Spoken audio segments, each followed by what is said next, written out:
आखिर अघोरी शव के साथ क्या करते हैं? क्या वो शव के साथ तांत्रिक क्रियाएं करते हैं, उसके साथ संभोग करते हैं? अघोरी बाबाओं की जिंदगी के आसपास बहुत से ऐसे रहस्य हैं जो आम लोगों के बीच सवालों से ज्यादा डर पैदा करते हैं। इसीलिए दूसरे लोग इनसे और इनकी क्रियाओं से दूर ही रहते हैं। सनातन संस्कृति हमें जितनी नजर आती है उससे कहीं अधिक रहस्य इसमें मौजूद है। वसुदैव कुटुंबकम के सिद्धांत को अपनाते हुए दुनिया के हर व्यक्ति, हर संप्रदाय को ये अपने में समेट लेती है। इस संस्कृति के अपने बहुत से रहस्यमय संप्रदाय हैं। बहुत से ऐसे लोग हैं जिनकी जीवन शैली आम इंसान से बहुत अलग है। अघोरी बाबाओं का जीवन आम लोगों के लिए ऐसे ही रहस्य, रोमांच और डर से भरा हुआ है। लेकिन इन बाबा का खुद का जीवन कैसा होता है, इसकी परतें हम आज के वीडियो में खोलने जा रहे हैं। इसलिए इस वीडियो को आखिर तक जरूर देखिएगा। कौन होते हैं अघोरी? जो लोग अघोरी विद्या की साधना करते हैं और इसके बारे में जानना चाहते हैं, वो इस रास्ते पर कदम बढ़ाते हैं। लेकिन इसके पहले उन्हें इस संसार को पूरी तरह से छोड़ देने का निर्णय लेना होता है। उनके दिल में ना तो किसी के लिए गुस्सा होता है और ना ही किसी के लिए कोई नफरत। इस तरह की साधना करने वाले साधक के मन में किसी के लिए कोई द्वेष, घृणा या ऐसा ही कोई सांसारिक भाव होता है तो फिर उसे अघोरी नहीं माना जा सकता। अघोरियों का इतिहास। अघोरियों का ज्ञात इतिहास बनारस शहर के आसपास से शुरू होता है, जो आज से लगभग 1000 साल पहले माना जाता है। उस समय गंगा के किनारे लाशों का दाह संस्कार किया जाता था और ये वहीं पर डेरा डालकर रहते थे। लाशों का भक्षण किया करते थे और अपनी साधनाएं किया करते थे। ये अपनी क्रियाएं खुले में सबके सामने किया करते थे। धीरे धीरे इनके क्रियाकलाप सिमट के चले गए। आज ये या तो शमशान में मिलते हैं या फिर हिमालय में ठंडे पानी में स्नान करते हैं और अपनी साधना करते हैं। अघोरी मुर्दों के साथ अपनी साधनाएं किया करते हैं, तो सवाल ये उठता था कि आखिर इनके पास मुर्दे आते कहां से हैं? बाद में ये बात पता चले कि जो लाशें गंगा जी में बहा दी जाती थी, यही उन्हीं का इस्तेमाल किया करते थे। दरअसल कुछ लोग ऐसे होते थे जो अघोरियों के इस बात की जानकारी देते थे कि कहां गंगा जी में लाश बहाई जाती है। ये उन लाशों का इस्तेमाल किया करते थे। खासतौर से लाशों के कंकाल और उनके खोपड़ी को ये विशेष रूप से अपनी पूजा में शामिल करते थे और उसका इनके लिए बहुत महत्व होता है। आइए जानते हैं कैसे बनते हैं अघोरी। जिस व्यक्ति को अघोरी बनना होता है उसे सबसे पहले इस पंथ के गुरुओं के पास जाना होता है। यहाँ उसे कई तरह की परीक्षाएं देनी होती है, जिनमें उसे यह सिद्ध करना होता है कि अब उसके दिल में किसी के लिए नफरत और गुस्सा नहीं है। यदि इनमें से कोई भाव आपके भीतर आता है तो आप इस संसार में ही हैं। आपको तो इस संसार से ऊपर उठना है। इसके बाद इनकी ट्रेनिंग शुरू होती है, जिसमें उन तमाम चीजों को इन्हें करना होता है जिनसे हम और आप यानी आम इंसान दूर भागते हैं। हम शमशान जाना पसंद नहीं करते, इन्हें शमशान में रहकर साधना करनी होती है। हम मुर्दों से दूर रहते हैं, इन्हें मुर्दों के साथ ही साधना करनी होती है।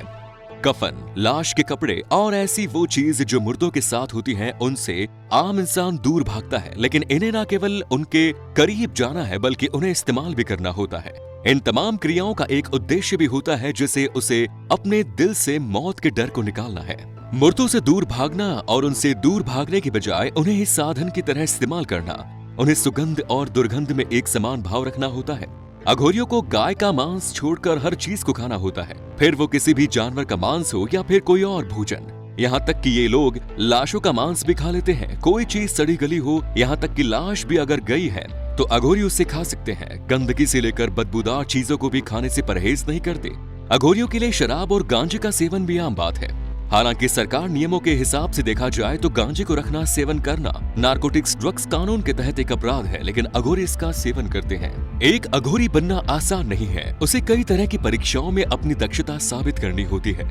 ये कहा जाता है कि अघोरियों के भीतर बड़ी शक्तियां होती हैं, जिससे वो बड़ी से बड़ी मुसीबतों को दूर कर देते हैं। उनके भीतर काली शक्तियां भी मौजूद होती हैं और गंभीर से गंभीर रोग में वो लोगों का इलाज भी कर देते हैं। ये लोग होते हैं जिन्होंने बेसिकली संसार त्याग दिया होता है और अपमान से ऊपर उठे हुए होते हैं। इनका मानना है कि जीवन मृत्यु के चक्र से मुक्ति पाने के लिए, पुनर्जन्म से मुक्त होने के लिए मोक्ष की प्राप्ति जरूरी है और मोक्ष पाने के लिए केवल भगवान शिव की साधना ही एक रास्ता है। कौन है अघोर पंथ के देवता? अघोर पंथ बेसिकली साधना का मार्ग है और इसके आराध्य देव भगवान शिव भोलेनाथ होते हैं। ये भगवान शिव की ही साधना किया करते हैं। भगवान शिव की भक्ति करने का इनका तरीका आम लोगों की पूजा पाठ करने के तरीके से बहुत अलग होता है। ये लोग भगवान शिव से मोक्ष की प्राप्ति करने के लिए कुछ इस तरह की साधनाएं किया करते हैं। जिसे हम बहुत ही वियर्ड कह सकते हैं। आइए अब जानते हैं कैसे होती है अघोर पंथ की साधना। अघोर पंथ की साधना में हमने खाने पीने के नियमों के बारे में तो आपको ऊपर बता दिया कि वो गाय के मांस को छोड़कर हर उस चीज को खा लेते हैं जो खाई जा सकती है। लेकिन इसके साथ ही अघोरी पंथ में लाश के साथ सोना और उसके साथ संभोग करने की भी प्रक्रिया अपनाई जाती है और यह अघोर पंथ की साधना का एक अहम हिस्सा है। जनरली अघोरी साधना 3 तरह से की जाती है, जिसमें पहली शमशान साधना, दूसरी शव साधना और तीसरी होती है शिव साधना। शमशान साधना खासतौर से सनातन संस्कृति में सूर्यास्त के बाद लाशों को जलाया नहीं जाता, दाह संस्कार नहीं किया जाता।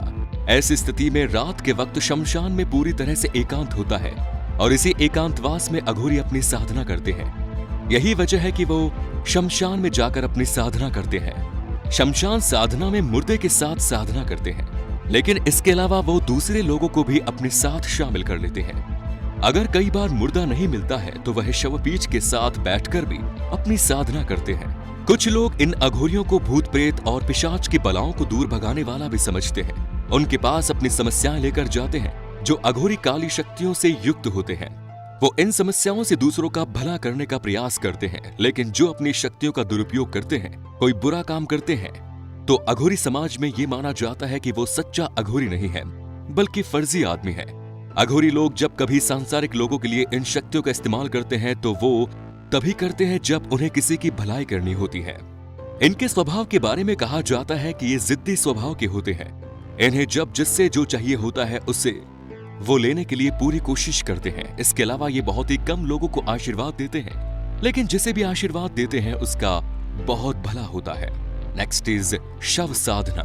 इस साधना के बारे में कहा जाता है कि जब अघोरी लाशों के साथ अपनी साधना करते हैं तो उसके साथ जो क्रियाएं करते हैं उससे मुर्दा बोल पड़ता है और उस मुर्दे से उन्हें काली शक्तियां प्राप्त होती है। यही वजह है कि अघोरी समाज में शव साधना का बड़ा महत्व है। नेक्स्ट इज शिव साधना। अघोर पंथ में भगवान शिव ही उनके आराध्य हैं और उनसे ही वो मोक्ष की कामना करते हैं। ऐसा माना जाता है कि पुनर्जन्म के चक्र से भी उन्हें भगवान शिव ही दूर कर सकते हैं। इसलिए अघोरी जब शिव साधना करते हैं तो उस समय वो शिव के ऊपर खड़े होकर साधना करते हैं। ये इंसानों से हमेशा एक दूरी बनाकर रखते हैं, क्योंकि इनका मानना है कि जब उन्होंने संसार छोड़ दिया है, खुशबू और बदबू को एक बार एक समान मान लिया है, खाने पीने की चीजों से कोई मोह नहीं है, कपड़े लत्ते पहनते नहीं हैं, तो फिर ये इंसानों से दूरी बनाकर रखते हैं और इंसान भी इनसे दूरी बनाकर चलते हैं। ये और बात है कि कुंभ के मेले में आम इंसान भी इन अघोरी साधुओं को देख सकते हैं। ये ज्यादातर शमशान की राख को ही अपने शरीर पर लपेट लेते हैं और उसे ही अपना वस्त्र मानते हैं। कई बार कुछ अघोरी साधु इंसानी खोपड़ियों की माला पहनते हैं और इंसानी खोपड़ी ही इनके लिए पानी पीने का साधन होता है। वर्तमान समय में कहा जाता है कि सैकड़ों की संख्या में अघोरी साधु रहते हैं। इनका एक सबसे बड़ा मंदिर नेपाल के काठमांडू में है। इसके अलावा कोलकाता में भी मंदिर है। इनकी दुनिया में कुछ ऐसे सिद्ध अघोरी साधु हैं जिनके पास कई बड़ी बड़ी शक्तियां हैं। ये हड्डियों से दवाइयां भी बनाते हैं जो हमारे काफी काम आती हैं। लेकिन इस बात की अभी तक कोई पुष्टि नहीं हो पाई। कुछ लोग भी अघोर पंथ की तरफ अट्रैक्ट होकर इसे अपनाने के लिए आगे बढ़ते हैं, लेकिन बेसिकली हम इस दुनिया के बहुत से रहस्यों को नहीं जानते, ना ही इसकी ताकत के पूरी तरह से परिचित हैं। उपलब्ध जानकारी को हमने ये तथ्य आपके सामने रखने की कोशिश की है। वीडियो पर आपकी राय का हमें इंतजार रहेगा। आप मिलेंगे नई वीडियो में, तब तक के लिए जय हिंद, जय भारत, वंदे मातरम।